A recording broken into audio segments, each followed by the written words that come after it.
Superstar Kamal Haasan आज 66 साल के हो गए हैं। 7 नवंबर 1954 को तमिलनाडु के परमाकुदी में जन्मे हसन वैसे तो तमिल सिनेमा के एक्टर हैं, लेकिन उन्होंने तेलुगु, मलयालम, हिंदी, कन्नड़ और बंगाली फिल्म इंडस्ट्री में भी काम किया है। खास बात यह है कि सिर्फ बंगाली छोड़कर उन्होंने बाकी सभी फिल्म इंडस्ट्रीज में सिल्वर जुबली पूरी की है। आइए एक नजर डालते हैं कमल हसन के अब तक के सफर पर। दक्षिण भारतीय फिल्मों के सुपरस्टार कमल हसन का आज जन्मदिन है। वे आज 66 साल के हो गए हैं। लोकप्रिय डायरेक्टर और एक्टर कमल हसन फिल्मी करियर में 19 फिल्म फेयर अवार्ड्स अपने नाम कर चुके हैं। एंटरटेनमेंट इंडस्ट्री में उन्होंने लगभग 200 फिल्मों में एक्टर के तौर पर काम किया है। कमल हसन को फिल्म इंडस्ट्री के सबसे उम्दा अभिनेताओं में से एक माना जाता है। उन्होंने कई फिल्मों में प्लेबैक सिंगिंग और स्क्रीन प्ले राइटिंग भी की है। कमल हसन ने अपने करियर की शुरुआत बाल कलाकार के रूप में की थी। लगभग 3.5 साल की उम्र में कमल हसन पहली बार फिल्मी पर्दे पर नजर आए थे। बाल कलाकार के रूप में उनकी फिल्म कलाथुर कन्नम्मा ने राष्ट्रपति अवार्ड जीता था। कमल हसन ने बालचंद्र की फिल्म से तमिल फिल्मों में डेब्यू किया था। उनकी कामयाबी में डायरेक्टर बालचंद्र का अहम योगदान माना जाता है। इतना ही नहीं, बालचंद्र ने कमल हसन को फिल्मों के लिए ट्रेन किया और उसके बाद कमल हसन फिल्मी दुनिया में चमक गए। इसके बाद कमल हसन ने बालचंद्र के साथ कई सुपरहिट फिल्मों में काम किया। तमिल फिल्म इंडस्ट्री में अपनी छाप छोड़ने के बाद कमल हसन ने बॉलीवुड का रुख किया। उन्होंने फिल्म एक दूजे के लिए से अपने बॉलीवुड करियर की शुरुआत की। बॉलीवुड में सदमा, चाची 420, सागर जैसी सुपरहिट फिल्मों में भी वे नजर आए। कमल हसन अपने फिल्मी करियर में 4 नेशनल और 19 फिल्म फेयर अवार्ड्स जीत चुके हैं। इसके अलावा कमल हसन की 7 फिल्में ऑस्कर के लिए भी भेजी गई थी। इनमें सागर, हे राम, इंडियन जैसी फिल्में शामिल थी। और अब कमल राजनीति में किस्मत आजमा रहे हैं। कमल तमिलनाडु की राजनीति में बेहद सक्रिय हैं। उन्होंने फरवरी 2018 में मक्कल निधि मय्यम नाम से एक राजनीतिक पार्टी का गठन किया। उनकी पार्टी ने तमिलनाडु में 2019 लोकसभा चुनाव भी लड़ा था। हालांकि उनकी पार्टी कोई सीट नहीं जीत पाई थी और हाल ही में कमल हसन ने ऐलान किया कि वे 2021 में तमिलनाडु विधानसभा का चुनाव लड़ेंगे। देखना होगा कि इन चुनावों में कमल हसन जनता का दिल जीतने में कितना कामयाब हो पाते हैं। BBPN की रिपोर्ट।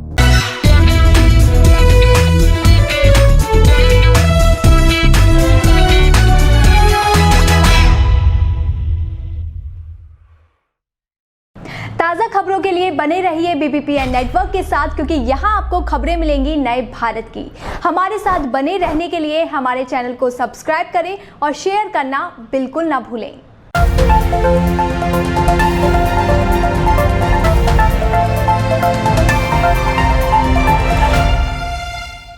बिहार में हुई आखिरी चरण के लिए वोटिंग। आज 78 सीटों पर हुए मतदान। 10 नवंबर को जारी होंगे नतीजे।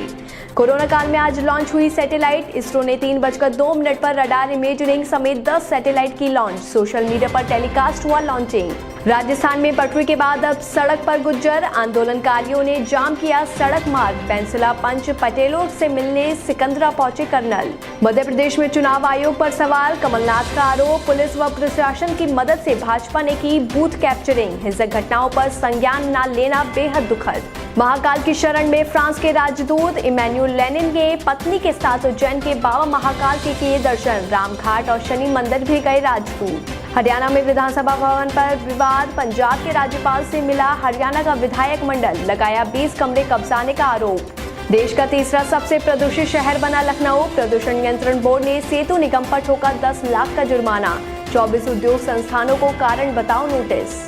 बिहार में ईवीएम में गड़बड़ी। तीसरे चरण में भी नहीं थम रही ईवीएम में खराबी की शिकायतें। अब तक बदली गई 14 ईवीएम। छत्तीसगढ़ के मुख्यमंत्री को सलाह। जनता कांग्रेस अध्यक्ष अमित जोगी बोले 15 नवंबर से सरकार करे धान खरीदी, ताकि किसान दिवाला नहीं मना सकें दिवाली। CDS रावत के बयान पर भड़का पाकिस्तान। कहा अपने नेताओं की तरह ना करें बर्ताव। बीते दिन CDS ने चीन और पाक को दे दी थी चेतावनी। टीवी पत्रकार अर्नब गोस्वामी की जमानत पर हाईकोर्ट में सुनवाई। अर्नब का दावा, पुलिस ने मारे जूते, पानी तक नहीं पीने दिया। देश में नहीं थम रहा कोरोना का कहर। अब तक 24,62,000 से ज्यादा हुआ संक्रमितों का आंकड़ा। 1,25,000 से ज्यादा की हुई मौत। केनरा बैंक ने ग्राहकों को दिया दिवाली का तोहफा, लोन की ब्याज दरों में की कटौती, ग्राहकों को मिलेगी राहत। म्यूचुअल फंड के लिए नया प्रोडक्ट, इक्विटी स्कीम के तहत सेबी का बड़ा फैसला, सेबी ने फ्लेक्सी कैप फंड की नई कैटेगरी लॉन्च करने की दी मंजूरी।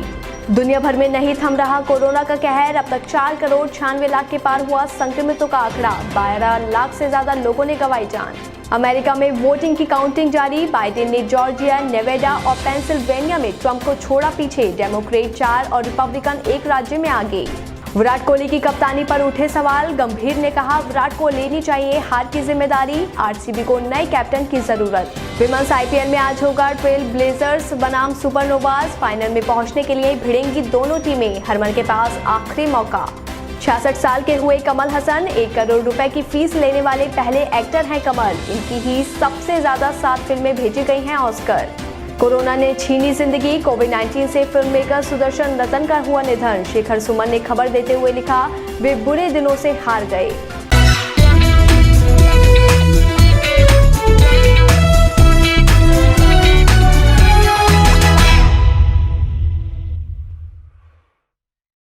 ताज़ा खबरों के लिए बने रहिए BBPN नेटवर्क के साथ, क्योंकि यहाँ आपको खबरें मिलेंगी नए भारत की।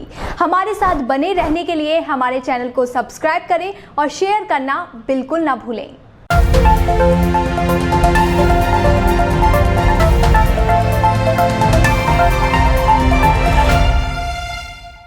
अमेरिकी चुनाव के नतीजे आने शुरू हो गए हैं, जिसके बीच कई लोगों को ये जिज्ञासा हो सकती है कि अमेरिका के राष्ट्रपति को कितना वेतन मिलता है और कितनी तरह के भत्तों का पद पर रहते हुए वो हकदार होता है। हालांकि अमेरिका के प्रेसिडेंट से भी ज्यादा वेतन दुनिया के 2-3 राष्ट्र अध्यक्षों का होता है। एक रिपोर्ट देखिए। अमेरिका में राष्ट्रपति पद के चुनावों के बाद नतीजे आने लगे हैं। डेमोक्रेटिक प्रत्याशी जो बाइडेन और मौजूदा प्रेसिडेंट व रिपब्लिकन पार्टी के उम्मीदवार डोनाल्ड ट्रंप में कड़ी टक्कर देखने को मिल रही है। अमेरिकी राष्ट्रपति के पास अगर असीमित पावर्स होती हैं, तो उसे वेतन भी उतना ही मोटा मिलता है। इसके साथ ही कई तरह के भत्ते भी उनके खाते में आते हैं। साथ ही ऐसी सुविधाएं मिलती हैं जो दुनिया के शायद ही किसी राष्ट्र अध्यक्ष को नसीब हो। अमेरिकी राष्ट्रपति का सालाना वेतन $4 लाख होता है, यानी भारतीय मुद्रा के अनुसार 2.9 करोड़ रुपए। लेकिन उन्हें इसके अलावा तरह तरह के भत्ते और सुविधाएं हासिल होती हैं। उनके कार्यकाल के दौरान व्हाइट हाउस मिलता है और पर्सनल प्लेन, हेलीकॉप्टर की सुविधा दी जाती है। इसके साथ ही कार्यकाल के बाद वो रिटायरमेंट पेंशन का हकदार होता है।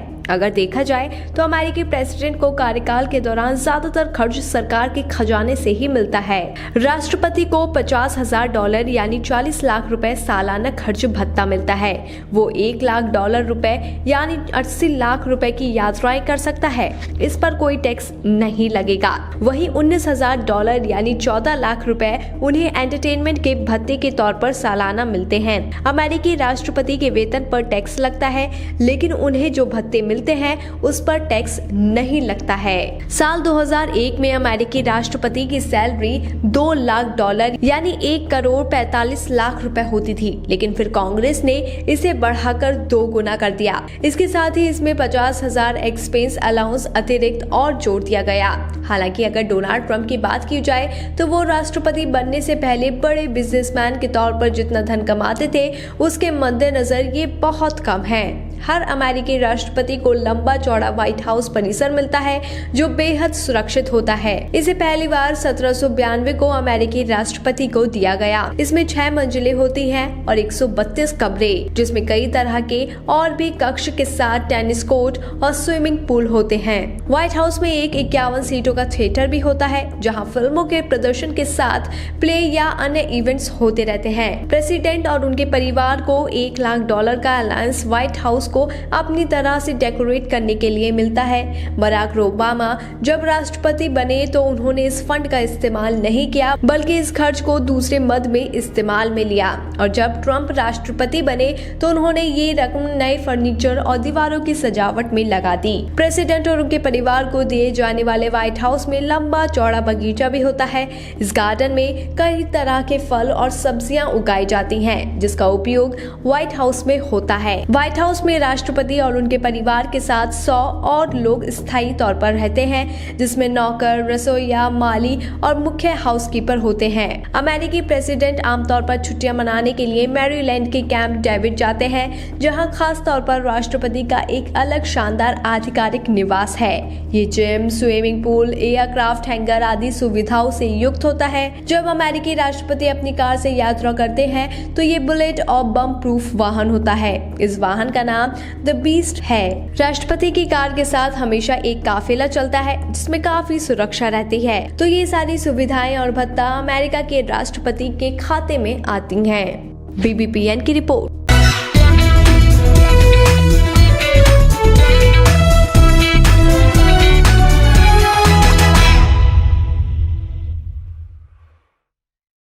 ताज़ा खबरों के लिए बने रहिए BBPN नेटवर्क के साथ, क्योंकि यहाँ आपको खबरें मिलेंगी नए भारत की।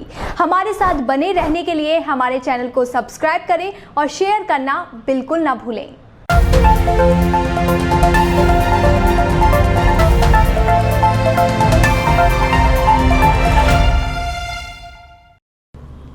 रूस के राष्ट्रपति व्लादिमीर पुतिन अगले साल अपना पद छोड़ सकते हैं। एक रिपोर्ट में दावा किया जा रहा है कि गंभीर बीमारी की वजह से पुतिन इस्तीफा देंगे।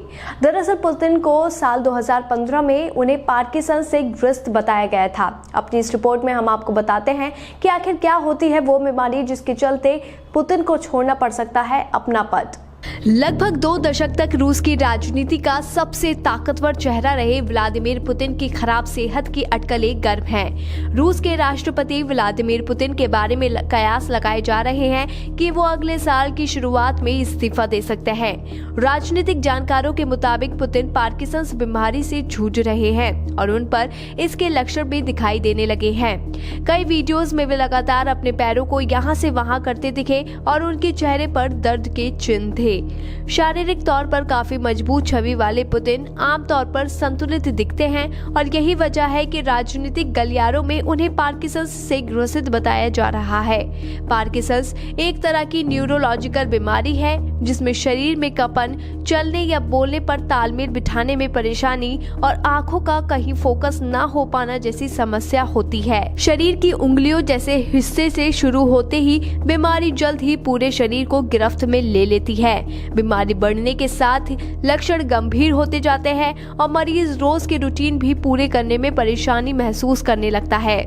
इस बीमारी के दौरान मस्तिष्क में पाई जाने वाली तंत्रिका कोशिकाएं, जिन्हें न्यूरॉन्स भी कहते हैं, ये धीरे धीरे खत्म होने लगती हैं। इसी वजह से शरीर की मांसपेशियों का काम करना बंद होने लगता है। वैसे पार्किंसंस क्यों होता है, इसके बारे में वैज्ञानिकों को भी ज्यादा जानकारी नहीं है। यही वजह है कि इसका कोई पक्का इलाज नहीं खोजा जा सका है। डॉक्टर केवल ये सुझाव पाते हैं कि मरीज को अपनी जिंदगी को कैसे चलाए रखना है। पार्किंसंस बीमारी आनुवंशिक भी होती है, यानी पीढ़ी दर पीढ़ी ट्रांसफर होती है। महिलाओं की अपेक्षा पुरुषों को इसका ज्यादा जोखिम होता है, क्योंकि उनमें 2 समान क्रोमोसोम मिलकर खतरा बढ़ा देते हैं। वहीं महिलाएं इस बीमारी के लिए वाहक या कैरियर का काम करती हैं। किसी जहरीले पदार्थ के संपर्क में आने, जैसे खाने के साथ कोई पेस्टिसाइड खा लेने पर भी बीमारी का जोखिम रहता है। आमतौर पर 60 साल के ऊपर की उम्र से ही बीमारी दिखने लगती है। रूसी राष्ट्रपति पुतिन की आयु 68 साल की हो चुकी है। ऐसे में हो सकता है कि कहीं इन दावों में सच्चाई हो। वही माना जा रहा है कि पुतिन अगले साल जनवरी या बाद के महीनों में सत्ता का हस्तांतरण अपने प्रतिनिधि को कर सकते हैं। BBPN की रिपोर्ट।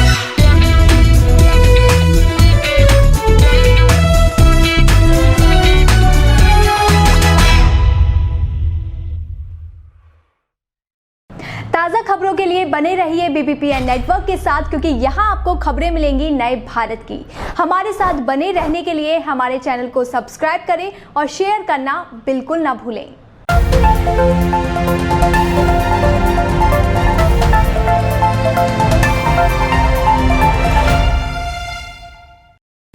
अमेरिका में राष्ट्रपति चुनाव में मतगणना संपन्न हो चुकी है। डेमोक्रेट्स उम्मीदवार जो बाइडेन और रिपब्लिकन उम्मीदवार डोनाल्ड ट्रंप के बीच हुई कांटे की टक्कर में ये चुनाव बाइडेन कमला हैरिस की झोली में ज्यादा दिख रहा है। लेकिन क्या आप जानते हैं कि बाइडेन का भारत से भी कनेक्शन है? एक रिपोर्ट देखिए। अमेरिकी राष्ट्रपति चुनाव में तेजी से जीत की तरफ बढ़ते डेमोक्रेटिक पार्टी के उम्मीदवार जो बाइडेन अपने प्रतिद्वंदी डोनाल्ड ट्रंप से काफी आगे चल रहे हैं। हालांकि अभी जीत के अंतिम नतीजे सामने नहीं आए हैं, लेकिन 260 का आंकड़ा बाइडेन छू चुके हैं, जो अभी तक किसी भी उम्मीदवार ने अब तक नहीं छुआ है। इतना ही नहीं, इस बार के चुनावी सर्वे में जो बाइडेन आगे रहे हैं। जो बाइडेन ने 1972 में अपना राजनीतिक करियर शुरुआत किया था। उन्होंने अमेरिका के 47वें उपराष्ट्रपति का पद संभाला था। जो बाइडेन साल 1972 में पहली बार डेलावेयर से सीनेट के लिए चुने गए थे, जिसके बाद से अब तक वे 6 बार सीनेटर रह चुके हैं। उन्होंने बराक ओबामा के राष्ट्रपति रहते हुए अमेरिका के 47वें उपराष्ट्रपति का पद संभाला था। इस चुनाव में बाइडेन ने ओबामा को रिकॉर्ड मतों से पीछे छोड़ दिया था। अमेरिका के इतिहास में जो बाइडेन 5वें सबसे युवा सीनेटर थे। अगर अब वो अमेरिका के राष्ट्रपति बनते हैं तो वो अमेरिकी इतिहास में सबसे उम्रदराज राष्ट्रपति होंगे। जो बाइडेन 78 साल के हैं। बहुत कम लोग जानते हैं कि अमेरिकी सियासत में जो बाइडेन के नाम से फेमस बाइडेन का पूरा नाम जोसेफ रॉबिनेट बाइडेन जूनियर है। बाइडेन का जन्म अमेरिका के पेंसिल्वेनिया राज्य के कैंटन में हुआ था। बाइडेन अपने स्कूल एज में ही डेलावेयर चले गए थे। जानकर बताते हैं कि बाइडेन साल 2013 में बतौर उपराष्ट्रपति भारत आए थे। मुंबई में एक भाषण के दौरान उन्होंने बताया भारतीय कनेक्शन के बारे में। उन्होंने कहा था कि जब वो पहली बार साल 1972 में सीनेट के सदस्य बने थे, तब उन्हें किसी दूसरे बाइडेन का मुंबई से एक पत्र मिला था। इस पत्र में दूसरे बाइडेन ने उन्हें बताया था कि उनके पूर्वज एक ही हैं। उनके पूर्वज 18वीं सदी में ईस्ट इंडिया कंपनी में काम करते थे। हालांकि इस बारे में बाइडेन ज्यादा जानकारी नहीं जुटा पाए, इसलिए उन्होंने अफसोस भी जताया था। इस बारे में उन्होंने साल 2015 में वॉशिंगटन में इंडो यूएस फोरम की बैठक में जिक्र किया था। उन्होंने बताया था कि इस बात की संभावना है क्योंकि उनके पूर्वज ने एक भारतीय महिला से शादी की थी। उनका परिवार अभी भी भारत में है। खैर, अभी तक ये तय नहीं हो पाया है कि अमेरिका में किसकी जीत हुई है। अब सभी को इस बात का इंतजार है कि कौन होता है दुनिया का सबसे शक्तिशाली राष्ट्रपति। BBPN की रिपोर्ट।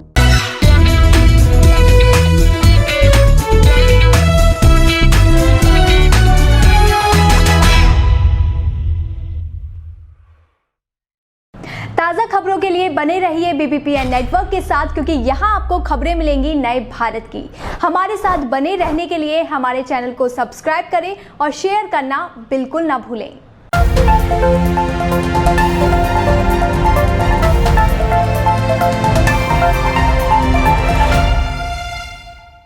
गृह मंत्री अमित शाह 5 नवंबर से अपनी 2 दिन की पश्चिम बंगाल यात्रा पर रहे। शाह के इस दौरे को अगले साल होने वाले विधानसभा चुनावों के लिहाज से काफी महत्वपूर्ण माना जा रहा है। अमित शाह ने अपने बिजी शेड्यूल से समय निकालकर मथुआ परिवार के साथ लंच भी किया। मथुआ संप्रदाय के बारे में आपने भले ही ना सुना हो, लेकिन पश्चिम बंगाल में इसे सत्ता तक पहुंचने की कुंजी समझा जाता है। हर राजनीतिक पार्टी मथुआ संप्रदाय और इनकी बड़ी मां यानी मथुआ माता के सामने नतमस्तक रही है। आइए अपनी इस रिपोर्ट में हम आपको बताते हैं कि क्या है मथुआ संप्रदाय।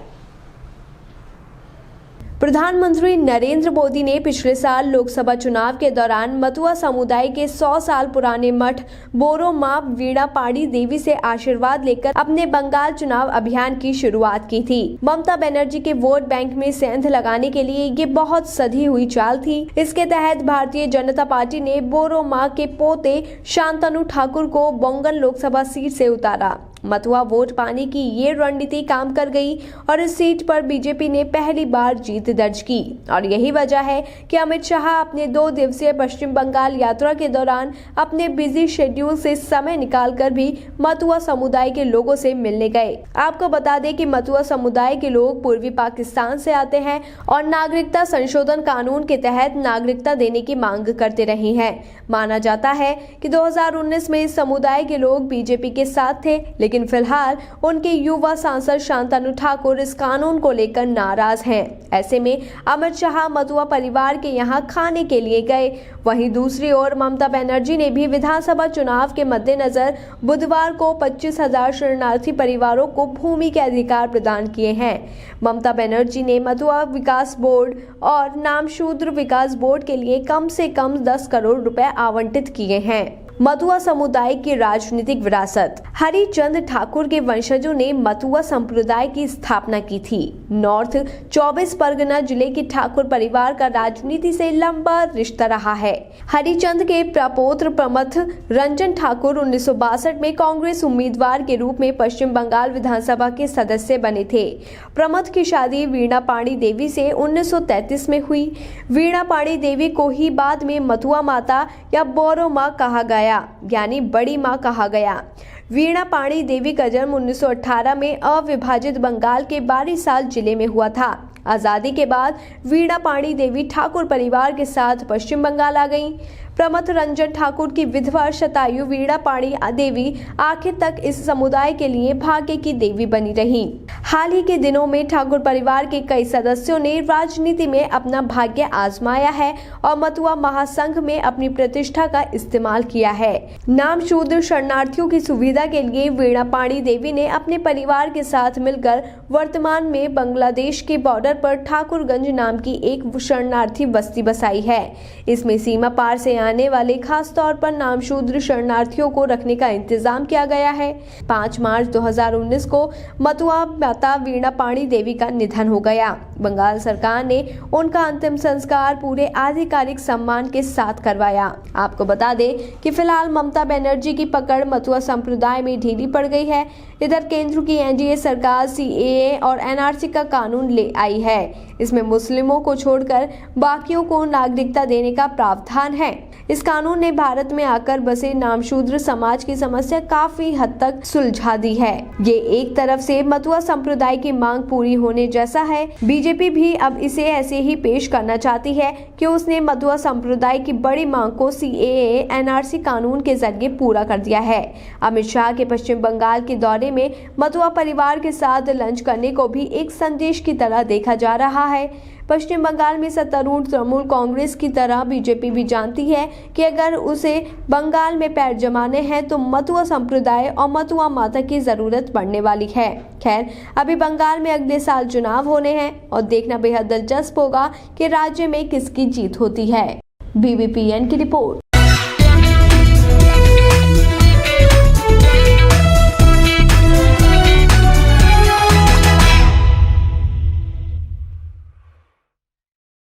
ताज़ा खबरों के लिए बने रहिए बीबीपीएन नेटवर्क के साथ, क्योंकि यहाँ आपको खबरें मिलेंगी नए भारत की। हमारे साथ बने रहने के लिए हमारे चैनल को सब्सक्राइब करें और शेयर करना बिल्कुल ना भूलें।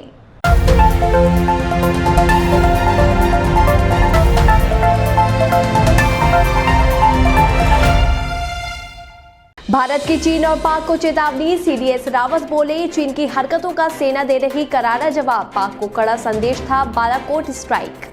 बंगाल मिशन पर है गृह मंत्री अमित शाह। मथुआ समुदाय के मंदिर में शाह ने किए दर्शन। 2 दिन के बंगाल दौरे पर है शाह। उत्तर प्रदेश के हाथरस केस में फॉरेंसिक टीम के साथ तीसरी बार वारदात स्थल पहुंची सीबीआई। खेत में महिला सिपाही को लिटाया। सीबीआई ने रिक्रिएट किया क्राइम सीन। उत्तर प्रदेश में हज यात्रा पर हटी रोक। मेहरम के बगैर बड़ी संख्या में हज जा सकेंगी मुस्लिम महिलाएं। 500 सीट रखी गई रिजर्व। 26 जून को होगी पहली उड़ान। मोदी सरकार ने एएमयू को दी बड़ी जिम्मेदारी। जेएन मेडिकल कॉलेज में होगा कोरोना वैक्सीन का ट्रायल। 10 नवंबर से लोगों का होगा ट्रायल। मध्य प्रदेश में इनकम टैक्स की रेड। राजधानी भोपाल में व्यापक के बाद विजन फोर्स विज्ञापन एजेंसी पर छापा। कोविड-19 लिखे वाहनों से पहुंचे आईटी अफसर। बिहार में आरजेडी नेता लालू प्रसाद यादव को अभी करना होगा और इंतजार। लालू की जमानत याचिका पर टली सुनवाई। 27 नवंबर के बाद ही बाहर निकलने की उम्मीद। बिहार में वोट के बदले नोट मामला। चुनाव में पैसे बांटने की मिली थी सूचना। प्रशासनिक टीम ने कुढ़नी विधायक और भाजपा प्रत्याशी के घर की छापेमारी। उत्तराखंड में बीजेपी एमएलए चैंपियन पर फिर विवादों का साया। एबीवीपी कार्यकर्ता को कथित रूप से धमकाने का ऑडियो वायरल। कानपुर से बीजेपी विधायक हैं कुंवर प्रणव चैंपियन। पंजाब में किसान आंदोलन जारी। रेलवे ने 12 और ट्रेनें की रद्द। एक ट्रेन का बदला मार्ग। छत्तीसगढ़ में 8 साल बाद नक्सल से आजादी। दंतेवाड़ा में नक्सलियों से मुक्त हुई 10 किलोमीटर लंबी सड़क। कंठे कल्याण से टेंटअप तक जवानों ने किया कब्जा। देश में कोरोना का कहर जारी। अब तक 84,11,000 के पार हुआ संक्रमितों का आंकड़ा। 1,24,000 लोगों ने गंवाई जान। व्हाट्सएप की पेमेंट सर्विस शुरू। जुकरबर्ग बोले, पेमेंट पर नहीं लगेगा कोई चार्ज। शुरुआत में 2 करोड़ यूजर्स को मिलेगी सुविधा। फ्लैट देने के नाम पर बिल्डर ने की धोखाधड़ी, अमरपाली ग्रुप के डायरेक्टर सहित 14 गिरफ्तार। दिल्ली में दर्ज हुई 168 शिकायत। दुनिया भर में नहीं थम रहा कोरोना का कहर, अब तक 4 करोड़ 90 लाख के पार हुआ संक्रमितों का आंकड़ा।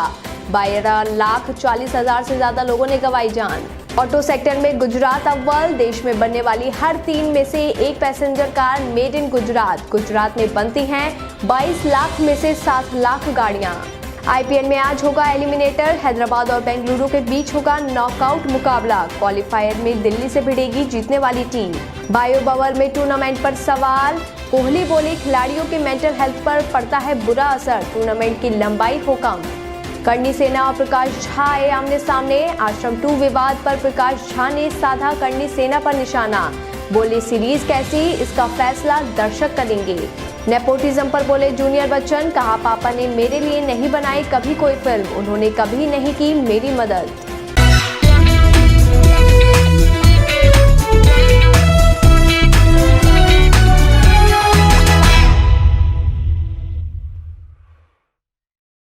ताज़ा खबरों के लिए बने रहिए BBPN नेटवर्क के साथ, क्योंकि यहाँ आपको खबरें मिलेंगी नए भारत की। हमारे साथ बने रहने के लिए हमारे चैनल को सब्सक्राइब करें और शेयर करना बिल्कुल ना भूलें।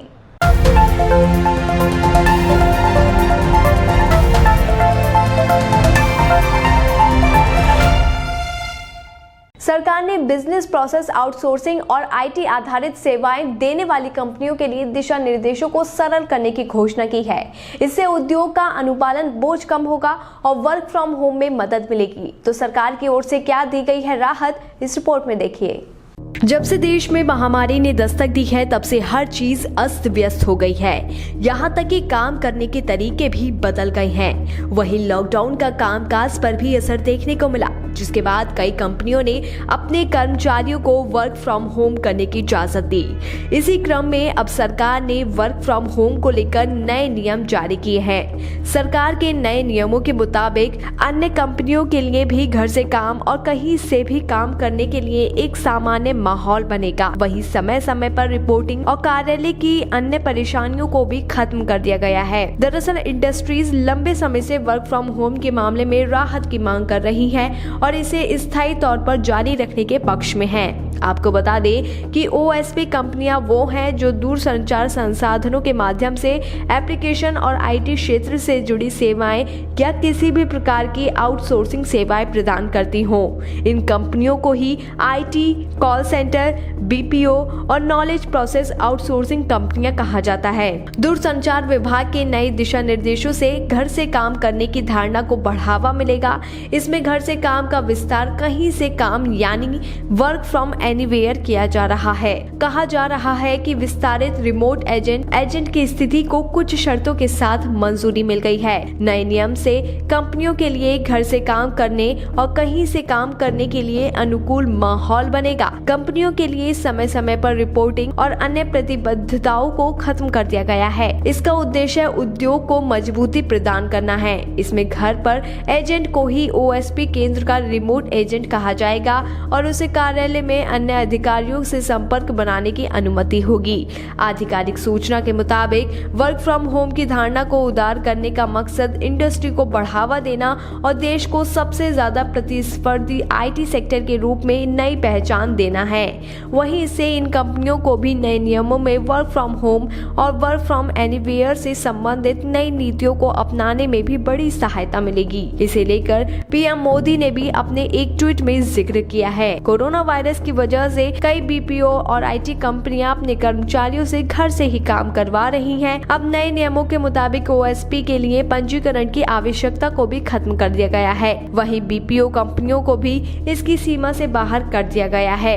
इस पर प्रधानमंत्री नरेंद्र मोदी ने एक ट्वीट कर लिखा, देश का IT सेक्टर हमारा गर्व है। पूरी दुनिया इस सेक्टर की ताकत को मानती है। सरकार देश में नव प्रवर्तन और वृद्धि के लिए सुगम माहौल सुनिश्चित करने के लिए हमेशा प्रतिबद्ध है। इस फैसले से देश के युवाओं को आगे बढ़ने और तरक्की करने के लिए प्रोत्साहन मिलेगा। खैर, सरकार का ये फैसला बताया गया है कि उद्योग क्षेत्र के लिए मददगार है और इससे आने वाले वक्त में फायदा मिलेगा। साथ ही PM के ट्वीट के बाद अब इंतजार है तो राहत पैकेज का देखना होगा कि सरकार के पिटारे से इस बार क्या कुछ निकलता है।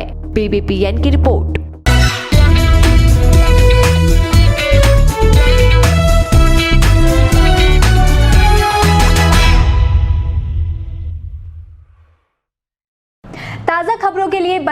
रहिए BBPN नेटवर्क के साथ, क्योंकि यहाँ आपको खबरें मिलेंगी नए भारत की। हमारे साथ बने रहने के लिए हमारे चैनल को सब्सक्राइब करें और शेयर करना बिल्कुल ना भूलें।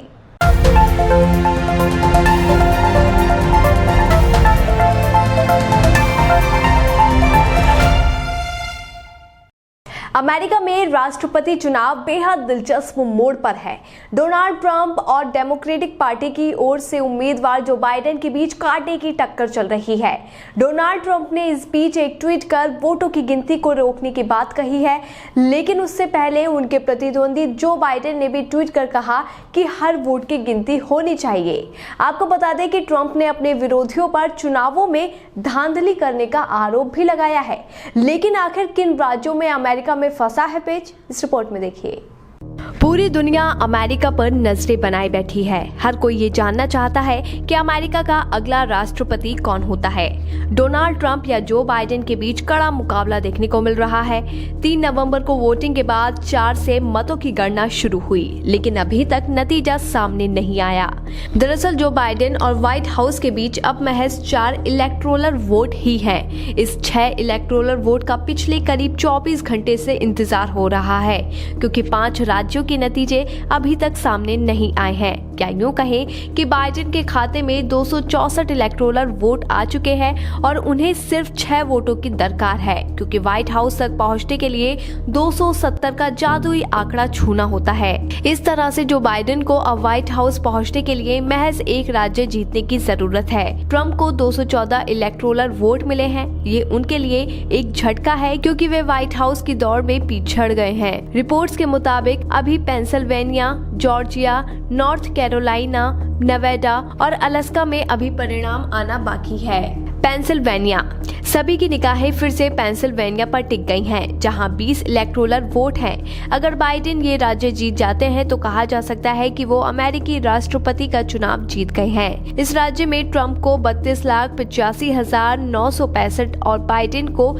32,67,923 वोट मिले हैं। नेवाडा, 6 इलेक्टोरल वोट वाले इस राज्य में बाइडेन को अभी तक 49.4 और ट्रंप को 48.5% वोट मिल चुके हैं। वहीं ट्रंप को 5,92,813 और बाइडेन को 6,04,251 वोट मिले हैं। जॉर्जिया, 16 इलेक्टोरल वोट वाले इस राज्य में ट्रंप और बाइडेन बराबरी पर हैं। दोनों नेताओं को 49.4% वोट मिल चुके हैं। वहीं ट्रंप को 24,48,081 और बाइडेन को 24,46,814 वोट मिले हैं।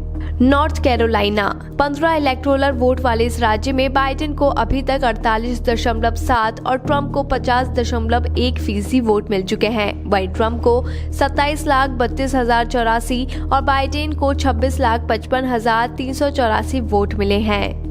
अलास्का, सिर्फ 3 इलेक्टोरल वोट वाले इस राज्य में बाइडेन को अभी तक 33.5 और ट्रंप को 62.1% वोट मिल चुका है। वहीं ट्रंप को 1,18,602, वहीं बाइडेन को 63,992 वोट मिले हैं। आपको बता दें कि हर कोई जानना चाहता है कि बाइडेन और ट्रंप में से अमेरिका का अगला राष्ट्रपति कौन बनता है। अब इंतजार रहेगा इन राज्यों के नतीजों का।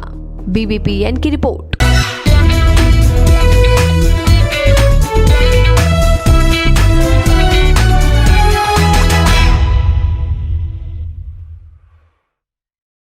ताज़ा खबरों के लिए बने रहिए BBPN नेटवर्क के साथ, क्योंकि यहाँ आपको खबरें मिलेंगी नए भारत की।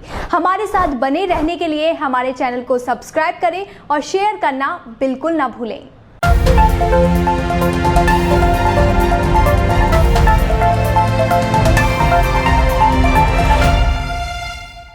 2 दिन के बंगाल दौरे पर अमित शाह ने ममता सरकार पर साधा निशाना। कहा, ममता सरकार का बच चुका है मृत्यु घंट।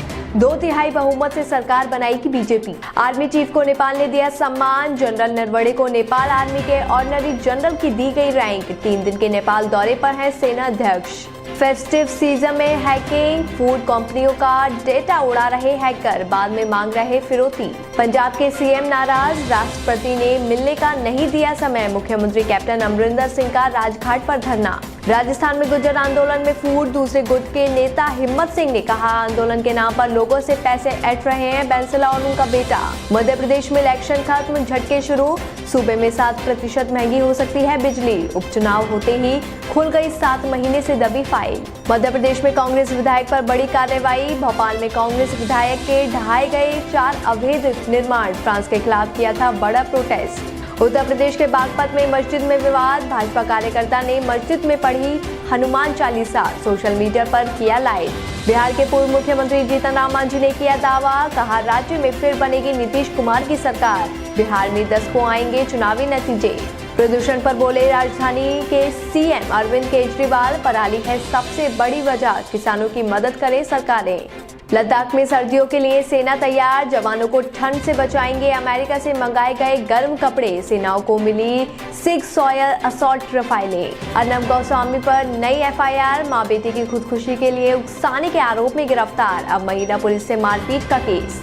HPCL के बोर्ड ने दी मंजूरी। 250 रुपए प्रति यूनिट की दर पर 10 करोड़ शेयर बायकॉक करेगी HPCL। 2500 करोड़ रुपए खर्च करेगी company. ICICI bank Videocon loan मामला। EC ने चंदा कोचर, उनके पति समेत 7 अन्य के खिलाफ दाखिल की चार्जशीट। चंदा कोचर के CEO रहते दिया गया 1875 करोड़ रुपए का लोन। दुनिया भर में कोरोना का कहर जारी। पूरी दुनिया में 4 करोड़ 84 लाख के पार हुई संक्रमितों की संख्या। अब तक 12 लाख से ज्यादा हुआ जान गंवाने वालों का आंकड़ा। पाकिस्तान के एक और मंदिर में तोड़फोड़, हिंदू परिवारों को पीटा गया, साथ ही तोड़ी गई मूर्ति। IPL में आज खेला जाएगा क्वालिफायर 1। फाइनल में जगह बनाने के लिए मुंबई दिल्ली आमने सामने। हारे तो मिलेगा एक और मौका। 32 साल के हुए विराट कोहली, सबसे ज्यादा शतक के मामले में सचिन पॉन्टिंग से पीछे। IPL में पहली बार चैंपियन बनने की रेस में है RCB। आदित्य श्वेता की शादी, आदित्य नारायण के बेटे की शादी के फंक्शन शुरू। सोशल मीडिया पर रोका सेरेमनी की फोटो वायरल। बिग बॉस 7 की विनर गौहर खान ने बॉयफ्रेंड जैद दरबार से की सगाई। तस्वीर शेयर करते हुए बोले जैद, उसने हाँ कर दी है।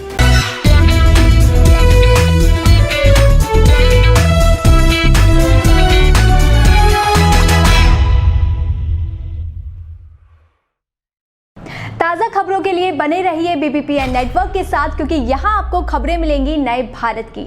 हमारे साथ बने रहने के लिए हमारे चैनल को सब्सक्राइब करें और शेयर करना बिल्कुल ना भूलें।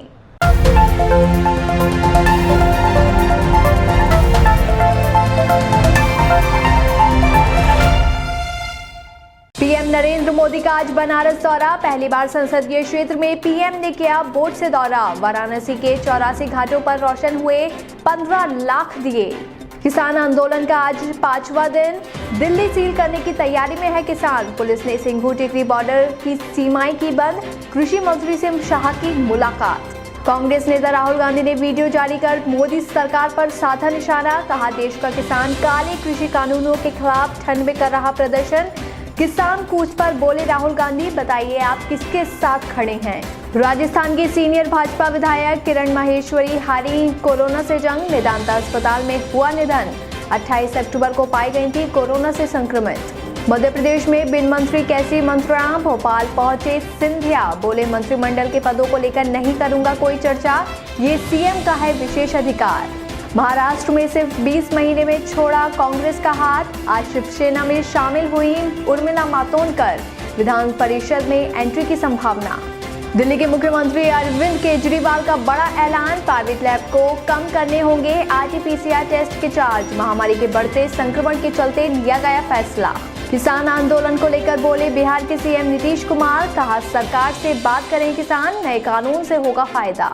दूसरी तिमाही में सुधरी GDP की स्थिति। 7.5% की रही गिरावट। कोरोना महामारी का पहली तिमाही में पड़ा था बुरा असर। उत्तर प्रदेश के हाथरस गैंगरेप केस में CBI की जांच जारी। मामले में अब ब्रेन फिंगरप्रिंटिंग से गुजरेंगे आरोपी। चारों आरोपियों को लेकर फॉरेंसिक साइंस लैब पहुंची CBI। आयुर्वेदिक दवा आयुष 64 कोरोना के इलाज में असरदार। ट्रायल में 30 मरीजों में से 5वें दिन ठीक हुए 21 मरीज। मलेरिया में काम करने की दवा है आयुष 64। चीन का नया पैतरा। तिब्बत में ब्रह्मपुत्र पर सबसे बड़ा बांध बनाएगा चीन। भारत ने कहा ट्रांस बॉर्डर नदी समझौते का पालन करे चीन। प्रदूषण के नियमों का उल्लंघन किया तो रद्द होगा वाहन का रजिस्ट्रेशन। जनवरी 2021 से लागू हो सकता है नया नियम। सरकार ने मांगे सुझाव। चाइनीज कंपनी को एक और बड़ा झटका। ब्रिटिश टेलीकॉम कंपनियों पर हुआवे 5G किट के इस्तेमाल पर लगी रोक। राष्ट्रीय सुरक्षा के चलते लिया गया फैसला। नाइजीरिया में नरसंहार, बोको हरम के आतंकियों ने मजदूरों किसानों पर किया हमला, 110 लोगों के हाथ पांव बांधकर रेत दिया गला। ट्रंप की जिद जारी, टीवी इंटरव्यू में बोले ट्रंप, बाइडेन को नहीं मानूंगा राष्ट्रपति, चुनाव में नहीं भूल सकता उनका षड्यंत्र। 14 महीने बाद पांड्या ने की गेंदबाजी, विराट कोहली बोले हमारे बॉलिंग प्लान की खोलती पोल। फिंच ने कहा पांड्या ने हमें दिया ब्लूप्रिंट। ऑस्ट्रेलिया टीम को झटका, चोटिल वार्नर वनडे और T20 सीरीज से बाहर, वर्कलोड के चलते कमिंस को दिया गया आराम। बिग बॉस 14 में रूबीना दिलेक का बड़ा खुलासा, तलाक से पहले पति अभिनव शुक्ला को दिया था नवंबर तक का समय, शो नहीं होता तो अलग हो जाते दोनों। अस्पताल में आशिकी के एक्टर राहुल रॉय, शूटिंग के दौरान आया ब्रेन स्ट्रोक, नानवटे अस्पताल के ICU में भर्ती 52 साल के राहुल रॉय।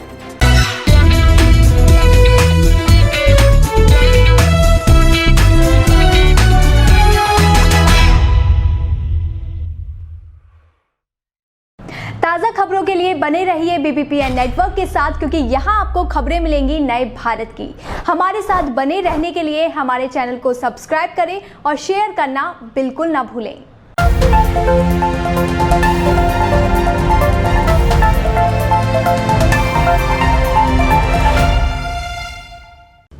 उत्तर भारत के पहले लखनऊ नगर निगम के बॉन्ड की आज बॉम्बे स्टॉक एक्सचेंज में लिस्टिंग हो गई है और इसी के साथ अब आम लोग भी MLC के इस बॉन्ड में ट्रेडिंग कर सकेंगे। मुख्यमंत्री योगी आदित्यनाथ, 2 कैबिनेट मंत्री समेत लखनऊ की मेयर और बाकी अधिकारियों की मौजूदगी में इस मौके पर बोलते हुए मुख्यमंत्री ने कहा कि ये उत्तर प्रदेश के लिए ऐतिहासिक पल है। लेकिन क्या आप जानते हैं कि क्या होता है ये बॉन्ड? इस रिपोर्ट में देखिए। उत्तर प्रदेश के मुख्यमंत्री योगी आदित्यनाथ आज मुंबई में लखनऊ म्यूनिसिपल कॉर्पोरेशन के बॉन्ड लिस्टिंग कार्यक्रम में शामिल हुए और इसी के साथ अब लखनऊ म्यूनिसिपल कॉर्पोरेशन बॉन्ड जारी करने वाला उत्तर भारत का पहला नगर निगम बन गया है। लेकिन अब कई लोगों के मन में ये सवाल आ रहा होगा कि आखिर क्या होता है म्यूनिसिपल बॉन्ड और इनसे नगर निगम किस तरह से पैसे जुटाता है। दरअसल मुंबई में बॉम्बे स्टॉक एक्सचेंज यानी BSE में आज इस बॉन्ड की लिस्टिंग हुई। इस कार्यक्रम में चीफ गेस्ट यूपी के CM योगी आदित्यनाथ थे। इस बॉन्ड के माध्यम से जुटाई गई धनराशि को राज्य की राजधानी में विभिन्न बुनियादी ढांचागत योजनाओं में निवेश किया जाएगा। लखनऊ नगर निगम के बॉन्ड पर निवेशकों को 8.5% वार्षिक ब्याज मिलेगा और इसकी परिपक्वता अवधि यानी टर्म टू मैच्योरिटी 10 साल है। इस बॉन्ड की सफल लॉन्चिंग से लखनऊ नगर निगम की भी छवि बदलेगी और इसे देश विदेश में निवेश जुटाने में भी मदद मिलेगी। इस बॉन्ड को लॉन्च करने से पहले वित्तीय एजेंसियों ने इसकी रेटिंग की है और बॉन्ड को काफी अच्छी रेटिंग दी गई है। दरअसल देश में बढ़ते तेजी से शहरीकरण को देखते हुए शहरों को अगले कुछ सालों में बुनियादी ढांचा विकास करने के लिए बड़े पैमाने पर रकम जुटाने की जरूरत होगी। म्यूनिसिपल बॉन्ड से ऐसा माना जाता है कि सस्ती दर पर कर्ज जुटाया जा सकता है। क्या होता है बॉन्ड? सबसे पहले आपको बता दें कि आखिर बॉन्ड क्या होता है। असल में बॉन्ड एक तरह का साख पत्र होता है जिसके तहत आम जनता या संस्थाओं से धन जुटाया जाता है। इसमें एक बॉन्ड जारी करने वाली संस्था एक निश्चित समय के लिए रकम उधार लेती है और निश्चित रिटर्न यानी ब्याज देने के साथ मूलधन वापस करने की गारंटी देती है। ये निवेशकों के लिए निश्चित आय का एक निवेश साधन होता है। ये एक तरह से कर्ज लेने वाले और देने वाले के बीच समझौता होता है। दरअसल म्यूनिसिपल या नगर निगम बॉन्ड शहरी स्थानीय निकायों द्वारा जारी किए जाते हैं। शहर में विकास कार्य को जारी रखने के लिए बड़े पैमाने पर धन की जरूरत होती है, इसलिए सरकार से पैसा लेने की जगह ये एक अच्छा वैकल्पिक स्रोत साबित होता है। इस तरह से बॉन्ड जारी कर नगर निगम पैसा जुटाते हैं और उसे शहर के बुनियाद ढांचा विकास जैसे कार्यों पर खर्च करते हैं। आपको बता दें कि पूंजी बाजार नियामक सेबी ने साल 2015 में शहरी निकायों के लिए म्यूनिसिपल बॉन्ड जारी करने के लिए दिशा निर्देश जारी किए थे। सेबी के निर्देश के मुताबिक सिर्फ वही शहर ऐसे बॉन्ड जारी कर सकते हैं जिनका नेटवर्थ लगातार 3 पिछले वित्त साल तक निगेटिव ना रहा हो और पिछले 1 साल से उन्होंने कोई लोन डिफॉल्ट ना किया हो। इसके अलावा जनता को निवेश के लिए सिर्फ वही म्यूनिसिपल बॉन्ड जारी किए जा सकते हैं जिनकी रेटिंग BBB या इससे ज्यादा हो। BBPN की रिपोर्ट।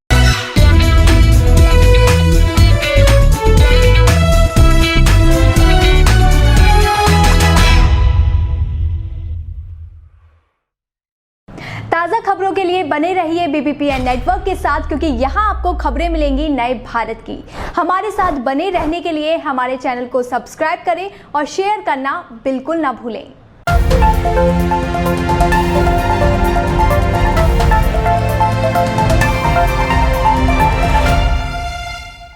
बातचीत को राजी हुए किसानों से मिलने से पहले शाह राजनाथ की मौजूदगी में हुई केंद्र की मीटिंग। 36 घंटे में आयोजित हुई तीसरी बैठक। एक बार फिर विवादों में फंसी JNU की पूर्व छात्र नेता शैला रशीद। शैला के पिता ने लगाए गंभीर आरोप, कहा उन्हें उनकी बेटी से है जान का खतरा। विदेशी फंडिंग की भी कही बात। मध्य प्रदेश के CM ने की PM मोदी से मुलाकात। CM शिवराज ने सौंपा आत्मनिर्भर मध्य प्रदेश का रोड मैप। नक्सलियों के खिलाफ एक्शन की दी जानकारी। कृषि कानूनों से नाराजगी के चलते बढ़ी खट्टर सरकार की मुश्किलें। सोमवीर सांगवान ने वापस लिया समर्थन, इससे पहले छोड़ी थी पशुधन बोर्ड की चेयरमैनी। यूपी में PFI से जुड़ा बड़ा इंपोर्ट। नेपाल के रास्ते यूपी में दाखिल हो सकते हैं। सीरिया से ट्रेनिंग लेकर आए PFI के 12 सदस्य। केरल के रहने वाले हैं सभी लोग। किसानों के प्रदर्शन पर सियासत जारी। सपा अध्यक्ष अखिलेश यादव का 3 दिन में PM मोदी पर चौथा बड़ा आरोप। बोले जमीन हड़पने का षड्यंत्र समझते हैं किसान। बिहार में राज्यसभा के लिए श्याम रजक की भी रजामंदी नहीं। श्याम ने किया उम्मीदवार बनने से इनकार। महागठबंधन को नहीं मिल रहा प्रत्याशी। महाराष्ट्र में उद्धव की पहली चुनावी परीक्षा। 6 विधान परिषद सीटों के लिए हुआ मतदान। शिवसेना कांग्रेस NCP से है भाजपा का कड़ा मुकाबला।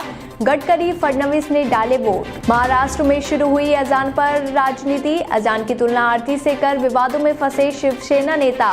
भाजपा बोली सत्ता के लिए हिंदुत्व की दी जा रही तिलांजलि। भारत में अगले साल शुरू होगा वैक्सीनेशन। देश में 30 करोड़ लोगों को जुलाई-अगस्त तक वैक्सीनेट करने की तैयारी। हेल्थ वर्कर्स का डेटा कोविन पर अपलोड करने के निर्देश।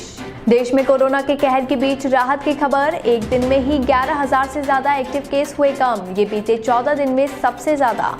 परचेजिंग मैनेजर इंडेक्स में गिरावट 3 महीने के निचले स्तर पर पहुंचा। मैन्युफैक्चरिंग सेक्टर का PMI नवंबर में ये रहा 56.3%।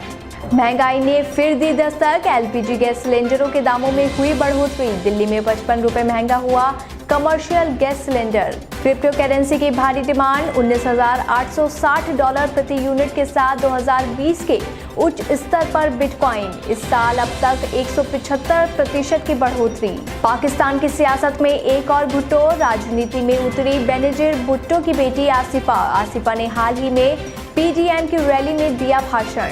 आज से सऊदी अरब के एयर स्पेस का इस्तेमाल कर सकेंगे इजरायली एयरक्राफ्ट। भारतीयों को भी होगा फायदा। इस फैसले से लाखों लोगों को मिलेगी राहत। कल टीम इंडिया और ऑस्ट्रेलिया के बीच खेला जाएगा तीसरा वनडे मैच। विदेशी जमीन पर लगातार दूसरे क्लीन स्वीप से बचने उतरेगी टीम इंडिया। बॉलर्स का फॉर्म में आना बेहद जरूरी। यंगस्टर्स में कोहली का इम्पैक्ट। इंग्लैंड के पूर्व कप्तान बोले मेरा बेटा बोलता है कि जब रात बैटिंग के लिए आए तो मुझे उठा देना।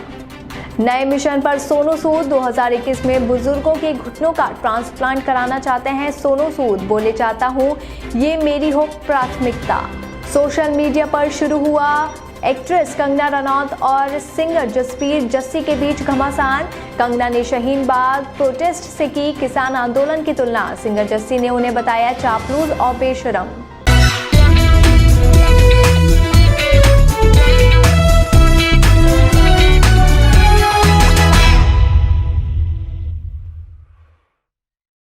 ताज़ा खबरों के लिए बने रहिए BBPN नेटवर्क के साथ, क्योंकि यहाँ आपको खबरें मिलेंगी नए भारत की।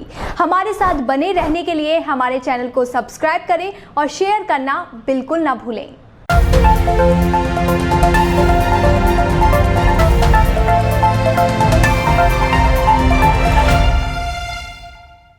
अमेरिका के नवनिर्वाचित राष्ट्रपति जो बाइडेन की टीम को लेकर काफी चर्चा हो रही है। इस बीच चर्चा इस बात की भी है कि इस टीम में किसे और क्या पदभार सौंपा जाएगा। फिलहाल नवनिर्वाचित राष्ट्रपति जो बाइडेन ने एक ऐसा फैसला लिया है जिससे अमेरिका का 232 साल का इतिहास बदल सकता है। आखिर क्या है पूरा मामला, इस रिपोर्ट में देखिए। अमेरिका के नवनिर्वाचित राष्ट्रपति जो बाइडेन ने हाल ही में वित्त मंत्री के पद के लिए जैनेट येलेन को और व्हाइट हाउस के शीर्ष पद प्रबंधन एवं बजट कार्यालय निदेशक के रूप में भारतीय अमेरिकी नीरा टंडन को नामित किया गया है। अगर अमेरिका सीनेट से इसकी पुष्टि हो जाती है तो 74 साल की येलेन 232 साल के इतिहास में वित्त मंत्रालय का नेतृत्व करने वाली पहली महिला होंगी। वहीं अगर अमेरिकी सीनेट में इस पद के लिए टंडन के नाम की पुष्टि हो जाती है तो वे व्हाइट हाउस में प्रभावशाली प्रबंधन और बजट कार्यालय की प्रमुख बनने वाली पहली अश्वेत महिला होंगी। फिलहाल टंडन वामपंथी झुकाव वाले सेंटर फॉर अमेरिकन प्रोग्रेस की मुख्य कार्यकारी अध्यक्ष हैं।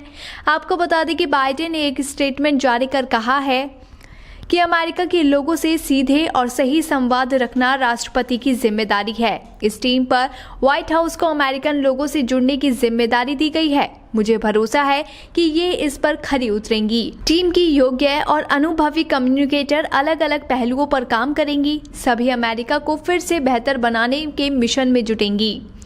आपको बता दें कि कमला हैरिस की 2 मुख्य प्रेस अधिकारी सिमोन सैंडर्स और एशली एटिन होंगी।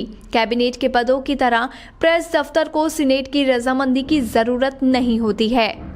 कौन है जैनेट येलेन? अमेरिका में पहली बार एक महिला वित्त मंत्री बनने जा रही हैं। 74 साल की जैनेट केंद्रीय बैंक फेडरल रिजर्व बैंक की प्रमुख रह चुकी हैं। येलेन को आर्थिक मामलों की गहरी समझ है। जानकारों का मानना है कि वे बाइडेन की आर्थिक नीतियों को आकार और दिशा देने में निर्णायक भूमिका निभा सकती हैं। अभी येलेन शोध संस्थान ब्रुकिंग्स इंस्टीट्यूट में है। वे 2014 से 2018 तक फेडरल रिजर्व की प्रमुख रही थीं। इससे पहले 1997 से 1999 तक वे व्हाइट हाउस की आर्थिक सलाहकार परिषद की चेयरमैन थी। कौन है नीरा टंडन? नीरा टंडन ने हिलेरी क्लिंटन के 2008 के राष्ट्रपति अभियान के लिए नीति निदेशक के रूप में काम किया था। इससे पहले उन्होंने क्लिंटन के सीनेट कार्यालय में डिप्टी डायरेक्टर और डिप्टी कैंपेन मैनेजर के रूप में भी काम किया है। उन्होंने बिल क्लिंटन प्रशासन में भी वरिष्ठ नीति सलाहकार के रूप में काम किया है। आपको बता दें कि बाइडेन ने अपनी सीनियर प्रेस टीम में सिर्फ महिलाओं को ही जगह दी है। अमेरिका के इतिहास में ये पहली बार हुआ है कि किसी भी राष्ट्रपति की प्रेस टीम में सभी महिलाएं हो। इस टीम का नेतृत्व केट बेडिंगफील्ड करेंगी, जो पूर्व में बाइडेन के कैंपेन की डिप्टी कम्युनिकेशन डायरेक्टर रही हैं। बाइडेन ने वादा किया है कि अब वो अपने प्रशासन को विविध बनाएंगे, जो देश की विविधता को दर्शाएगा। खैर, अपने वादों पर कितना खरा उतर पाते हैं जो बाइडेन, ये देखना बेहद दिलचस्प होगा। BBPN की रिपोर्ट।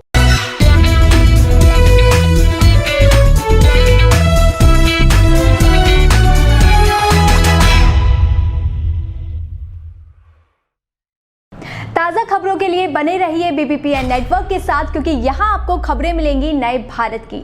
हमारे साथ बने रहने के लिए हमारे चैनल को सब्सक्राइब करें और शेयर करना बिल्कुल ना भूलें।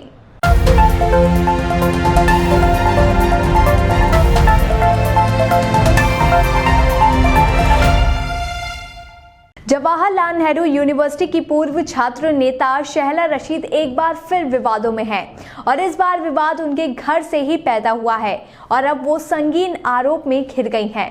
दरअसल शहला के पिता ने उन पर गंभीर आरोप लगाए हैं। अब्दुल राशिद शौरा का दावा है कि उन्हें उनकी बेटी से जान का खतरा है। साथ ही उन्होंने विदेशी फंडिंग की बात भी कही है।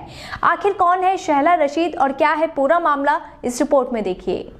जवाहरलाल विश्वविद्यालय से जहां एक और तमाम स्कॉलर निकले हैं, तो कई बार यहां से देश के खिलाफ जहर उगलने वाले लोग भी सामने आए हैं। इस यूनिवर्सिटी के उमर खालिद और शर्जील इमाम पर देशद्रोह के संगीन आरोप लगे हैं और हाल ही में दिल्ली पुलिस ने उमर खालिद के देशद्रोही गतिविधियों में शामिल होने के पुख्ता सबूत होने की बात साझा की थी।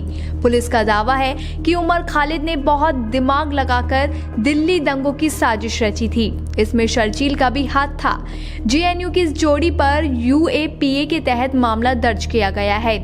इसी बीच एक और JNU छात्रा पर देशद्रोह के आरोप लगे हैं। ये आरोप किसी और ने नहीं बल्कि छात्रा के पिता ने ही लगाए हैं। दरअसल यहाँ बात हो रही है शहला रशीद की, जिनके पिता का बयान आने के बाद शहला को फौरन ट्विटर पर लंबी चौड़ी सफाई देनी पड़ी।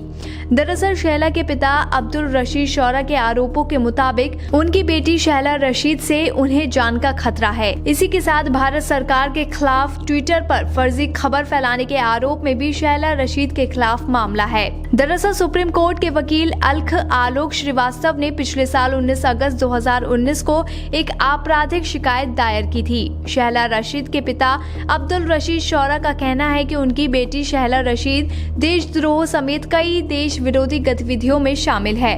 इसके साथ उन्होंने पूरे मामले की जांच करने की मांग की है। पिता अब्दुल रशीद शौरा का कहना है कि मनी लॉन्ड्रिंग मामले में पहले ही इंजीनियर रशीद और जुहूर वटाली गिरफ्तार हैं। इन दोनों नेताओं ने उनकी बेटी को नई पार्टी में शामिल होने के लिए 3 करोड़ रुपए के पैकेज की पेशकश की थी। उनका कहना है कि जब उन्होंने बेटी शहला रशीद को इसके लिए मना किया तो उसने धमकी दी। वहीं शहला रशीद ने आरोपों के बाबत बयान दिया है कि उनके पिता के आरोप बेबुनियाद है और उनका कोई आधार नहीं है। वैसे ये पहली बार नहीं है जब शहला पर आरोप लगे हैं। इससे पहले भी वे कई बार विवादों में घिर चुकी हैं। आपको बता दें कि फरवरी 2016 में जब जेएनयू में एक कार्यक्रम के दौरान देश विरोधी नारे लगे थे, तब शहला रशीद जेएनयू की उपाध्यक्ष थी और कन्हैया कुमार अध्यक्ष थे। देश विरोधी नारों के आरोप में घिरे कन्हैया को जेल तक जाना पड़ा था, लेकिन शहला रशीद बची रही। वहीं कन्हैया कुमार समेत विश्वविद्यालय के अन्य छात्रों पर आरोप लगने के बाद वे मुखर रही थी। उन्होंने कई मंचों पर कन्हैया कुमार पर लगे आरोपों का खंडन करने के साथ विरोध गुट के छात्र संगठन को कटघरे में खड़ा कर दिया था। इसकी जांच अभी भी जारी है। खैर, शहला रशीद पर जो आरोप लगाए गए हैं उसके बाद इस पर राजनीतिक टिप्पणियां भी आ रही हैं। बीजेपी के जम्मू कश्मीर चीफ रविंदर रैना का कहना है कि शहला रशीद को हवाला के जरिए पैसा मिल रहा है ताकि जम्मू कश्मीर में वो अशांति फैला सकें। रविंदर रैना ने कहा कि ये लोग टुकड़े टुकड़े गैंग के लोग हैं जो पाकिस्तान के पैसे पर जम्मू कश्मीर में मौत का कारोबार चला रहे हैं। अब देखना होगा कि इस मामले में और क्या क्या बातें सामने आती हैं और ये मामला कहां जाकर शांत होता है। BBPN की रिपोर्ट।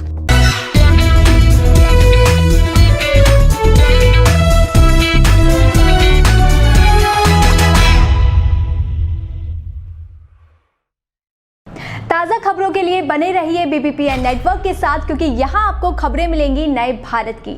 हमारे साथ बने रहने के लिए हमारे चैनल को सब्सक्राइब करें और शेयर करना बिल्कुल ना भूलें।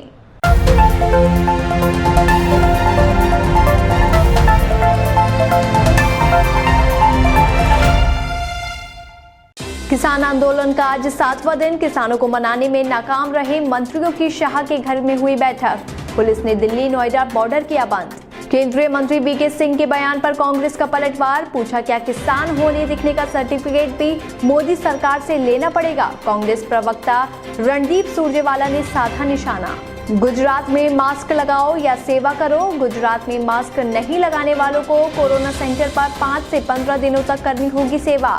हाईकोर्ट ने दिया आदेश। राजस्थान में महंगाई की मार। अब जयपुर में 50 रुपए महंगे हुए गैस सिलेंडर। आज से 638 रुपए में मिलेगा सिलेंडर। मध्य प्रदेश में गृह मंत्री का जबलपुर में बड़ा बयान। किसान आंदोलन के पीछे CAA, NRC और दंगा भड़काने वाली ताकतें। आंदोलन को हाईजैक करने की हो रही कोशिश। फिल्म सिटी पर घमासान। यूपी के मंत्री मोहसिन रजा ने कहा, बॉलीवुड पर अंडरवर्ल्ड के जरिए दबाव बना रही शिवसेना और NCP। CM योगी का मैजिक देखकर घबरा गई महाराष्ट्र सरकार। उत्तर प्रदेश के CM योगी आदित्यनाथ का मुंबई दौरा। योगी आदित्यनाथ ने बॉम्बे स्टॉक एक्सचेंज में लॉन्च किया लखनऊ नगर निगम का बॉन्ड। PM मोदी ने 2018 में की थी घोषणा। बिहार में आज उच्च सदन पहुंचे सीमो। राज्यसभा उपचुनाव के लिए सुशील मोदी ने भरा नामांकन। CM Nitish Kumar, deputy CM Tarak Kishore Prasad समेत बीजेपी के कई नेता रहे मौजूद। बिहार में आज हल्ला बोल। कृषि कानूनों के खिलाफ विपक्ष का प्रदर्शन। पटना के डाक बंगला पर वाम दलों की नारेबाजी। किसानों के समर्थन में फूका पुतला। फिर उड़ान को तैयार जेट एयरवेज। अगले साल गर्मी में दिल्ली, मुंबई और बेंगलुरु के इंटरनेशनल उड़ान शुरू करने की उम्मीद। स्टॉक एक्सचेंज में लिस्टेड रहेगी कंपनी। अब टाटा का होगा बिग बास्केट। दोनों के बीच लगभग 10,000 करोड़ रुपए की डील स्ट्रक्चर पर बनी सहमति। आने वाले हफ्तों में हो सकता है बड़ा ऐलान। अपने स्टार्टअप के लिए प्रतिद्वंद्वियों के साथ मर्जर को तैयार। टेस्ला की CEO बोले, सभी का बातचीत के लिए स्वागत। 126 साल के इतिहास में पहली बार अब दिल्ली के संदीप कटारिया के भरोसे बाटा। पहले भारतीय जो बने ग्लोबल CEO। खतरे में इजराइल सरकार। नेतन्याहू के गठबंधन सहयोगी ने कहा, पीएम ने लगातार तोड़े वादे, अब सरकार चलाना बेहद मुश्किल। अमेरिका में ट्रंप का दावा खारिज, अमेरिकी अटॉर्नी जनरल बोले राष्ट्रपति चुनाव में ऐसी कोई धांधली नहीं हुई जिससे बदल जाता नतीजा। न्यूजीलैंड सरकार ने क्लाइमेट इमरजेंसी का किया ऐलान, 2025 तक सरकारी उपक्रम होंगे कार्बन न्यूट्रल। हाल ही में न्यूजीलैंड की संसद में पास हुआ ये bill. ICC T20 ranking, Australia को पीछे छोड़ इंग्लैंड ने नंबर 1 पोजीशन पर जमाया कब्जा, तीसरे पायदान पर भारत। कोहली ने तोड़ा सचिन का एक और रिकॉर्ड, विराट ने सबसे तेज बनाए 12,000 रन, सबसे कम पारियों में 10,000 रन भी उन्हीं के नाम। भारतीय हर्ष की जमानत रद्द करने की मांग, भारतीय हर्ष को कस्टडी में लेकर पूछताछ करना चाहती है एनसीबी, खटखटाया एनडीपीएस कोर्ट का दरवाजा। उत्तर प्रदेश में फिल्म सिटी, बॉलीवुड हस्तियों से मिलने पहुंचे सीएम योगी आदित्यनाथ, कांग्रेस ने कहा आ रहे हैं धमकाने।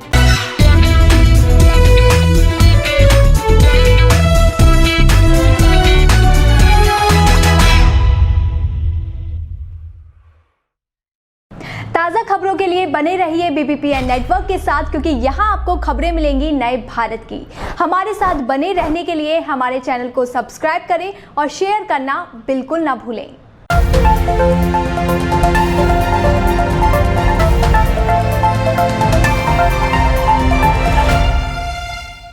बिहार की सियासत के लिए कहा जाता है कि मिथिलांचल और सीमांचल ने जिस पर मेहरबानी दिखाई, बिहार में उन्हीं की सरकार बननी तय है। अब तक चुनाव परिणामों में ये बात साबित भी हुई है कि इन इलाकों में जिस दल का ज्यादा दबदबा होता है उसकी सरकार बनती है। बिहार चुनाव के लिए तीसरे और आखिरी फेज में इन्हीं इलाकों में आज वोटिंग होनी है। तो चलिए अपनी इस रिपोर्ट में हम आपको बताते हैं कि इस चरण में किन चेहरों की किस्मत दांव पर है। बिहार विधानसभा चुनाव के तीसरे और आखिरी चरण के रण के लिए मैदान तैयार हो चुका है। आखिरी चरण में कुल 78 सीटों पर मतदान होना है। इस चरण में विधानसभा अध्यक्ष रहे विजय कुमार चौधरी के साथ ही 3 मंत्रियों की किस्मत दांव पर है। मुखिया से विधायकी की ओर कदम बढ़ा रही ऋतु जायसवाल की सीट पर चुनाव होना है, तो बाहुबली आनंद मोहन की पत्नी लवली आनंद की सीट पर भी चुनाव होना है। तीसरे चरण में इन खास चेहरों के साथ ही महागठबंधन और एनडीए के कई दिग्गजों की किस्मत का भी फैसला होगा। ऋतु जायसवाल सीतामढ़ी के सिंघावनी पंचायत की मुखिया बनकर राष्ट्रीय और अंतर्राष्ट्रीय स्तर पर सम्मान पाने वाली ऋतु जायसवाल अब खुलकर राजनीति के मैदान में कूद पड़ी हैं। ऋतु जेडीयू के सदस्य के तौर पर पहले से ही राजनीति में सक्रिय रही हैं, लेकिन इस बार एक माहिर नेता की तरह जेडीयू से बागी होकर पहले आरजेडी में एंट्री ली और फिर परिहार सीट से टिकट लिया। आरजेडी की तरफ से मैदान में उतरी ऋतु को भाजपा की उम्मीदवार गायत्री देवी से मुकाबला करना है। सुरेश शर्मा बिहार सरकार में नगर विकास मंत्री सुरेश शर्मा एक बार फिर मुजफ्फरपुर सीट से भाजपा के उम्मीदवार हैं। सुरेश शर्मा इस सीट पर लगातार जीतते रहे हैं, लेकिन बीते साल मुजफ्फरपुर में जल जमाव पर उन्हें जवाब देना पड़ रहा है।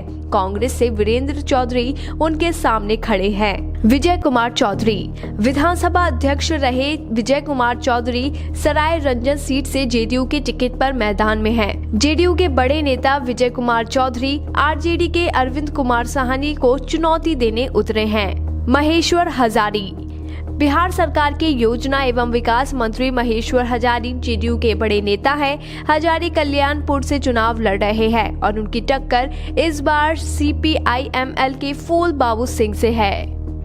मुकेश कुमार रोशन आरजेडी के टिकट पर चुनाव लड़ रहे मुकेश कुमार रोशन भले ही कोई बड़ा चेहरा ना हो, लेकिन जहां वो चुनाव लड़ रहे हैं वो सीट बेहद खास है और वजह ये है कि वो उस सीट से मैदान में है जहां पिछली बार लालू प्रसाद यादव के बड़े बेटे तेज प्रताप यादव विधायक बने थे। अब्दुल बारी सिद्दीकी आरजेडी के बड़े नेता और पूर्व मंत्री अब्दुल बारी सिद्दीकी केवटी सीट पर किस्मत आजमा रहे हैं। यहां उनकी टक्कर बीजेपी के टिकट पर उतरे मुरारी झा से है। मुकेश सहनी वीआईपी पार्टी के प्रमुख और एनडीए के साथ मुकेश सहनी इस बार सिमरी बख्तियार सीट से मैदान में हैं। मुकेश सहनी को इस सीट पर टक्कर दे रहे हैं आरजेडी के यूसुफ सलाउद्दीन। निशा सिंह बिहार सरकार में पिछड़ा अति पिछड़ा कल्याण मंत्री रहे दिवंगत विनोद सिंह की पत्नी निशा सिंह इस बार प्राणपुर की सीट से मैदान में हैं। इससे पहले विनोद सिंह इसी सीट से विधायक बने थे। उनकी मौत के बाद निशा सिंह को यहीं से टिकट दिया गया। कांग्रेस से इकरार आलम निशा सिंह के खिलाफ मैदान में उतरे हैं। आपको बता दें कि तीसरे और आखिरी चरण में 15 जिलों की कुल 78 सीटों पर मतदान होना है। इस चरण में मुस्लिम बहुल सीमांचल तो यादव बहुल कोसी और ब्राह्मण बहुल मिथिलांचल की सीटें हैं। जिन जिलों में मतदान होना है वे पश्चिमी चंपारण, पूर्वी चंपारण, सीतामढ़ी, मधुबनी, सुपौल, अररिया, मधेपुरा, किशनगंज, पूर्णिया, कटिहार, सरहसा, दरभंगा, मुजफ्फरपुर, वैशाली और समस्तीपुर हैं। इस चरण में आरजेडी 46 सीटों पर लड़ रही है तो महागठबंधन की दूसरी सहयोगी कांग्रेस ने 25 सीटों पर उम्मीदवार उतारे हैं। एनडीए में बीजेपी 35 सीटों पर सीधे मैदान में है तो जेडीयू 37 सीटों पर है। सीपीआई 2 सीटों पर, सीपीआईएम 5 सीटों पर, वीआईपी 5 सीटों पर और हम 1 सीट पर चुनाव लड़ रही है। अब इस चरण के साथ ही बिहार में नेताओं का भविष्य जनता लॉक कर देगी। नतीजा किसके पक्ष में आता है ये देखना बेहद दिलचस्प होगा। बीबीपीएन की रिपोर्ट।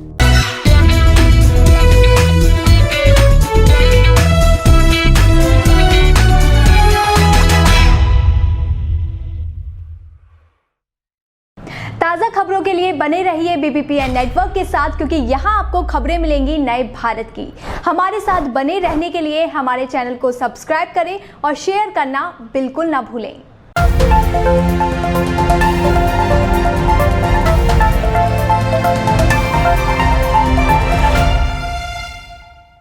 केंद्र के कृषि बिलों के खिलाफ किसानों के आंदोलन का आज 5वां दिन है। दिल्ली बॉर्डर पर किसानों का प्रदर्शन जारी है। आज वे दिल्ली के 5 एंट्री पॉइंट्स को सील करने की तैयारी में हैं।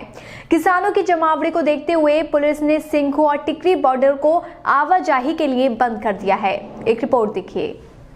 पंजाब और हरियाणा के किसानों ने पिछले कुछ दिनों से दिल्ली के चारों ओर डेरा जमाया हुआ है। कृषि कानून के खिलाफ सड़कों पर उतरे किसान अब पीछे हटने का नाम नहीं ले रहे हैं और दिल्ली में घुसने के लिए अड़े हुए हैं। पहले दिल्ली हरियाणा के सिंधु बॉर्डर पर किसानों ने बड़ी संख्या में डेरा जमाया और पुलिस से संघर्ष किया और अब गाजीपुर बॉर्डर पर भी ऐसा ही हाल है और किसान यहां पर बैठ गए हैं, जिसके चलते दिल्ली एनसीआर के लोगों को काफ़ी परेशानियों का सामना करना पड़ा है। आपको बता दें कि गाजियाबाद और गाजीपुर को जोड़ने वाली सीमा पर बड़ी संख्या में किसानों ने डेरा जमाया हुआ है। यहां बीती रात बड़ी संख्या में किसान सड़कों पर रहे और कृषि कानून का विरोध किया। दिल्ली पुलिस के मुताबिक टिकरी और सिंधु बॉर्डर पर किसी भी तरह की ट्रैफिक मूवमेंट को इजाजत नहीं है। अगर यूपी की बात करें तो किसानों ने मेरठ आने वाले रास्ते पर भी डेरा जमाया हुआ है। मेरठ, मुजफ्फरनगर, बागपत के किसान भारतीय किसान यूनियन की अगुवाई में दिल्ली देहरादून हाईवे को जाम किए हुए हैं और दिल्ली आने पर अड़े हुए हैं। हालांकि पुलिस ने रास्ते में ही किसानों को रोका हुआ है और जिसके चलते दिल्ली मेरठ के रास्ते पर बुरी स्थिति है। सरकार की ओर से किसानों को बातचीत का न्योता दिया जा रहा है। साथ ही अब केंद्रीय मंत्रियों की ओर से कृषि कानून के मसले पर सफाई दी जा रही है। केंद्रीय मंत्री रविशंकर प्रसाद, प्रकाश जावड़ेकर और समेत कई अन्य नेताओं ने सोमवार सुबह ट्वीट कर कृषि कानून के बारे में जानकारी दी है। केंद्रीय कानून मंत्री रविशंकर प्रसाद ने ट्वीट कर लिखा, नए कृषि कानून एपीएमसी मंडियों को समाप्त नहीं करते हैं। मंडियां पहले की ही तरह चलती रहेंगी। नए कानून ने किसानों को अपनी फसल कहीं भी बेचने की आज़ादी दी है। जो भी किसानों को सबसे अच्छे दाम देगा वो फसल खरीद पाएगा, चाहे वो मंडी में हो या फिर मंडी से बाहर। आपको बता दें कि कृषि कानून को लेकर किसानों की सबसे बड़ी चिंता एमएसपी की है और मंडियों को लेकर बात कही जा रही है। ऐसे में सरकार की ओर से लगातार इन समस्याओं को दूर करने की कोशिश की जा रही है। केंद्र सरकार की ओर से किसानों को 3 दिसंबर को बातचीत के लिए बुलाया गया है। इसके अलावा खुद केंद्रीय गृह मंत्री अमित शाह ने अपील करते हुए कहा है कि अगर किसान बुराड़ी स्थित मैदान में आते हैं तो उनसे तुरंत बात हो सकती है। प्रधानमंत्री नरेंद्र मोदी ने भी अपने मन की बात कार्यक्रम में कृषि कानून के फायदे गिनाए थे और किसानों से किसी तरह की अफवाह में न आने की अपील की थी। लेकिन किसान संगठनों ने ऐलान किया है कि वे बुराड़ी मैदान में नहीं जाएंगे क्योंकि वो ओपन जेल है। इसके साथ ही किसानों का कहना है कि अब वो सोनीपत, रोहतक के बेहतरगढ़, जयपुर से दिल्ली हाईवे, मथुरा आगरा से दिल्ली हाईवे, गाजियाबाद से आने वाले हाईवे जाम करेंगे और दिल्ली की घेराबंदी करेंगे और 5 एंट्री पॉइंट्स पर धरना देंगे। आपको बता दें कि केंद्र सरकार की ओर से किसानों को 3 दिसंबर को बातचीत के लिए बुलाया गया है। इसके अलावा खुद केंद्रीय गृह मंत्री अमित शाह ने अपील करते हुए कहा है कि अगर अभी भी किसान बुराड़ी स्थित मैदान में आते हैं तो उनसे तुरंत बातचीत हो सकती है। खैर, अब देखना होगा कि बातचीत के लिए किसान सरकार की बात कब तक मानते हैं। BBPN की रिपोर्ट।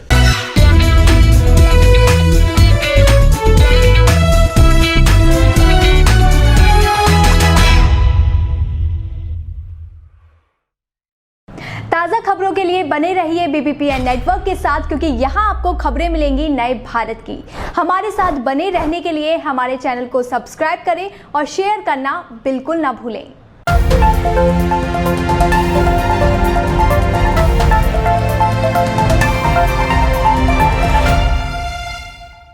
त्योहारों की खुशियां बरकरार रखने के लिए जरूरी है कि हर कदम पर कोरोना के प्रति पूरी सावधानी बरती जाए, ताकि उत्सव के साथ जीवन की रंगोली में कोरोना का रंग ना भर पाए।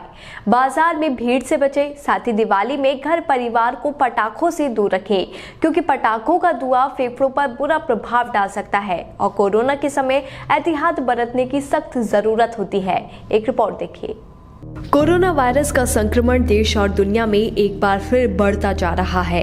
भारत में भी कोरोना संक्रमण के नए मामले बढ़ रहे हैं, लेकिन ठीक होने वाले मरीजों की संख्या भी तेजी से बढ़ रही है। कोरोना संक्रमण के गंभीर मामलों में ही लोगों को ज्यादा परेशानी हो रही है, क्योंकि करवा चौथ के साथ ही त्योहारों का सीजन शुरू हो गया है और ऐसे में धनतेरस और दिवाली के साथ छठ पूजा की खरीदारी के लिए बाजार में भीड़ हो रही है। बाजार में खरीदारी के वक्त मास्क जरूर लगाएं, एक दूसरे से उचित दूरी बनाकर रखें, सैनिटाइजर का प्रयोग करते रहें। इसके साथ ही सबसे ज्यादा जरूरी बात यह है कि सैनिटाइजर लगे हाथों से पटाखों को ना छुएं। पटाखों का धुआं फेफड़ों को भी सीधे प्रभावित करता है। कोरोना वायरस भी फेफड़ों पर ही आक्रमण करता है, इसलिए फेफड़ों को सही सलामत रखने के लिए जरूरी है कि इस बार पटाखों से दूर रहें, खासकर वो लोग जिनके फेफड़ों में वायरस का गंभीर संक्रमण हो। कोरोना वायरस का गंभीर संक्रमण होने पर इंसान के फेफड़े बुरी तरह क्षतिग्रस्त हो सकते हैं और काम करना बंद कर सकते हैं। और हाल ही में वैज्ञानिकों ने फेफड़े के बेकार होने के पीछे के बड़े कारण का पता लगाया है। ब्रिटेन स्थित किंग्स कॉलेज लंदन के वैज्ञानिकों ने कोविड-19 से जान गंवाने वाले लोगों के अंगों के नमूनों का विश्लेषण किया और पाया कि ज्यादातर मामलों में आपस में जुड़ी असामान्य कोशिकाओं की मौजूदगी की वजह से फेफड़े बेकार हो गए हैं। ये एक ऐसा तथ्य है जो बीमारी की गंभीरता पर ज्यादा प्रभाव डाल सकता है। वैज्ञानिकों के अनुसार लगभग 90% मरीजों में अतिरिक्त तरह के लक्षण पाए गए हैं, जो नमूनियों के अन्य स्वरूपों की तुलना में काफी अलग हैं। इन लोगों के फेफड़ों की धमनियों और शिराओं में ब्लड क्लॉटिंग की समस्या थी, यानी खून के थक्के काफी ज्यादा थे। इसके साथ ही फेफड़ों की ओर कोशिकाएं असामान्य रूप से बड़ी थी और कई नाभिकों से युक्त थी। इससे अलग अलग कोशिकाएं आपस में जुड़कर एक बड़ी कोशिका के रूप में बदल गई। इसलिए जरूरी है कि त्योहार का रंग बरकरार रखने के लिए थोड़ी एहतियात बरती जाए। BBPN की रिपोर्ट।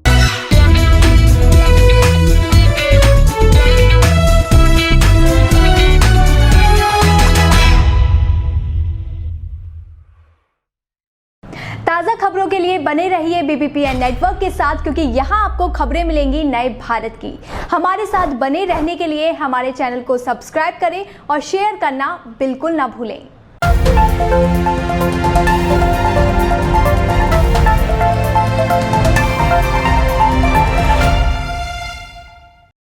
बिहार विधानसभा अध्यक्ष के चुनाव में राज्य की मुख्य विपक्षी पार्टी राष्ट्रीय जनता दल की रणनीति भले ही असफल हो गई हो, लेकिन आरजेडी किसी भी हाल में सियासत के खेल में सत्ता पक्ष को खुला मैदान नहीं देना चाहती है। आरजेडी राज्यसभा के लिए भी अलग रणनीति बनाने में जुट गई है और अब वो इन नेताओं पर दांव खेल सकती है। तो कौन से हैं ये नेता, इस रिपोर्ट में देखिए। आरजेडी राज्यसभा उपचुनाव में अपना उम्मीदवार उतारने पर विचार कर रही है। केंद्रीय मंत्री रामविलास पासवान के निधन से खाली हुई राज्यसभा सीट से बीजेपी ने सुशील मोदी का नाम तय कर उन्हें राष्ट्रीय राजनीति में लाने के कयासों पर अपनी मुहर लगा दी है। संख्या बल को देखते हुए सुशील मोदी का चुना जाना भी तय माना जा रहा है। इस खाली हुई सीट के लिए 3 दिसंबर तक नामांकन होगा, वहीं 14 दिसंबर को चुनाव होना है।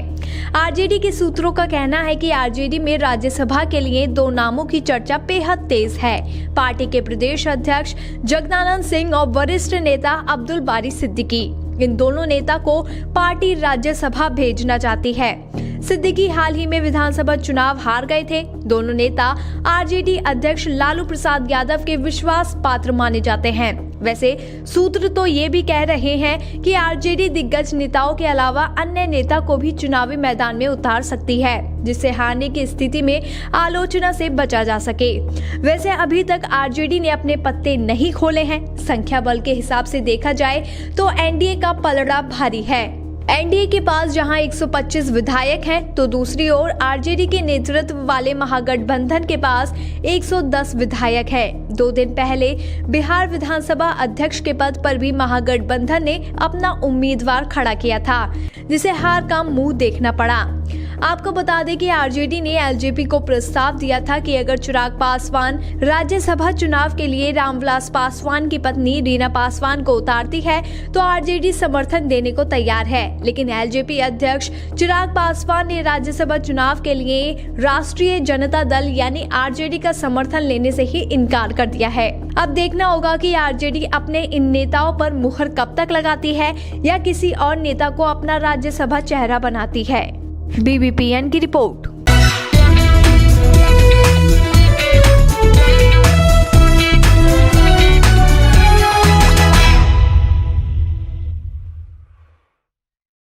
ताज़ा खबरों के लिए बने रहिए BBPN नेटवर्क के साथ, क्योंकि यहाँ आपको खबरें मिलेंगी नए भारत की। हमारे साथ बने रहने के लिए हमारे चैनल को सब्सक्राइब करें और शेयर करना बिल्कुल ना भूलें।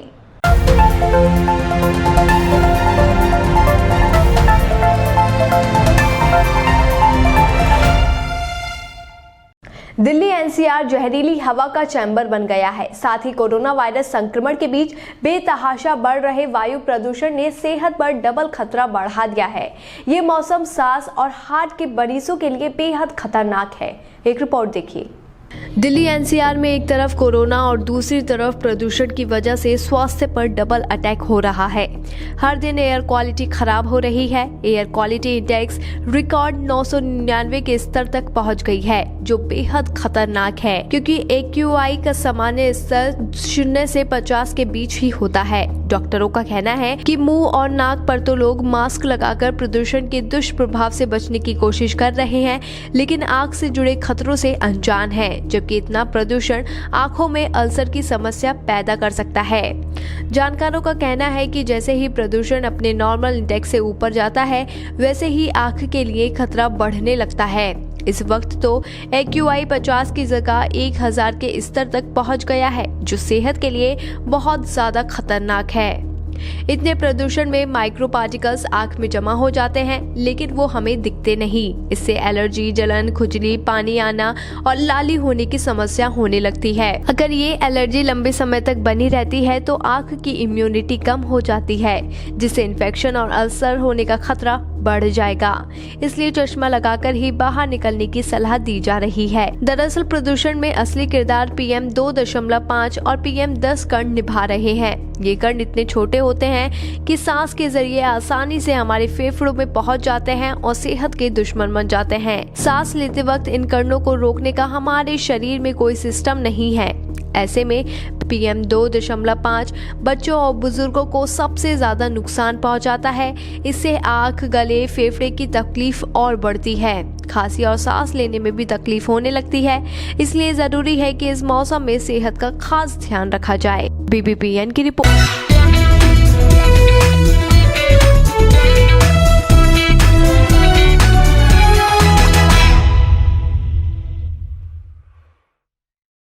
ताज़ा खबरों के लिए बने रहिए BBPN नेटवर्क के साथ, क्योंकि यहाँ आपको खबरें मिलेंगी नए भारत की। हमारे साथ बने रहने के लिए हमारे चैनल को सब्सक्राइब करें और शेयर करना बिल्कुल ना भूलें।